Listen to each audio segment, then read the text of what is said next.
Assalamualaikum warahmatullahi wabarakatuh. Perkenalkan, saya Hilda Hirunisa dengan NIM 201105030018 dari kelas Akuntansi Syariah 1. Saya akan menanggapi video penjelasan dari Bapak Abdul Wadud Nafis selaku dosen mata kuliah Sejarah Peradaban Islam. Seperti yang sudah dijelaskan oleh beliau, pentingnya kita mempelajari sejarah peradaban Islam yaitu supaya kita mengetahui proses dan perkembangan sejarah peradaban Islam dari masa Nabi Shallallahu Alaihi Wasallam sampai masa sekarang. Kita bisa mengetahui proses perkembangan dari waktu ke waktu, dari masa ke masa, sampai titik kemajuan dengan mempelajari sejarah peradaban Islam ini. Video kali ini membahas tentang sejarah peradaban Islam sebagai ilmu. Apakah sejarah peradaban Islam bisa dikategorikan sebagai ilmu? Oleh karena itu, kita harus mengetahui pengertian sejarah peradaban Islam terlebih dahulu.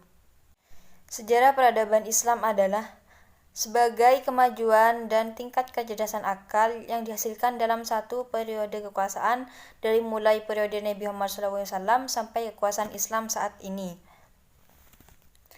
Sedangkan pengertian ilmu pengetahuan adalah deretan konsep dan skema konseptual yang berhubungan satu sama lain sebagai hasil eksperimen serta observasi yang diperoleh melalui pengalaman-pengalaman. Nah, setiap ilmu itu pasti memiliki konsepnya masing-masing, dan juga ilmu pengetahuan itu berdasarkan penelitian atau hasil observasi yang sudah pernah dilakukan, dan juga berdasarkan pengalaman-pengalaman. Yang selanjutnya yaitu kriteria-kriteria ilmu pengetahuan. Yang pertama, memiliki objek yang jelas. Yang kedua, memiliki metode tertentu. Yang ketiga, disusun secara sistematis. Yang keempat, menggunakan pemikiran yang rasional. Yang kelima, kebenarannya bersifat objektif. Dan yang keenam, memiliki tujuan. Dan ternyata kriteria-kriteria tersebut juga terdapat dalam sejarah peradaban Islam, yang mana kriteria-kriterianya juga memiliki objek yang jelas, memiliki metode tertentu, disusun secara sistematis, menggunakan pemikiran yang rasional, kebenarannya bersifat objektif, dan juga memiliki tujuan.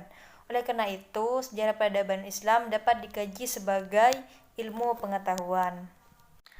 Manfaat mempelajari sejarah peradaban Islam yaitu yang pertama sebagai edukatif, di mana dalam mempelajari ilmu pengetahuan kita itu harus sopan, harus adil, jujur, dan juga bijaksana.